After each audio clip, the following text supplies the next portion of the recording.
স্বাধীনতা দিবসের অনুষ্ঠান দেখতে গিয়ে হারিয়ে যাওয়া নাবালিকাকে 12 ঘন্টার মধ্যে ফিরিয়ে দিল শ্যামপুর থানার পুলিশ। প্রশাসনের এই সক্রিয় ভূমিকায় খুশি এলাকাবাসীরা। জানা গিয়েছে, শনিবার স্বাধীনতা দিবসের অনুষ্ঠান দেখতে ভোরেই বের হয় খারুবেড়িয়া গ্রাম পঞ্চায়েত এলাকার দুই তুতো বোন।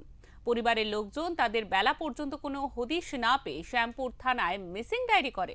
পুলিশ তৎপরতার সঙ্গে তাদের সোর্স লাগিয়ে বাগনান এলাকা থেকে উদ্ধার করে এবং রাতেই তাদের পরিবারের হাতে দেওয়া হয় বলে জানা গিয়েছে। পুলিশের এই ভূমিকায় খুশি নাবালিকার পরিবার।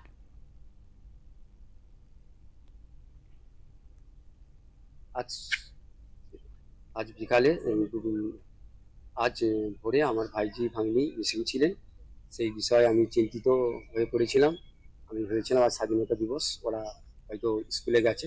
স্কুল বা বিভিন্ন জায়গায় খোঁজ করার ফলে কোথাও না গিয়ে শামপুর থানায় এফআইআর করি। তার ফলে প্রশাসন যথেষ্টভাবে আমাদের সাহায্য করে, আমার ভাগ্নিকে উদ্ধার করে তিনি আমাদের হাতে তুলে দেন এবং করেন। এর জন্য পুলিশ প্রশাসনকে অসংখ্য ধন্যবাদ। আমি খুব খুশি যে আমাদের পুলিশ প্রশাসন আমাদের হয়ে সাধারণ মানুষের কর্ম করার জন্য বা কাজ করে। নমস্কার। আপনার নাম? আমার নাম মৃত্যুঞ্জয় পাল।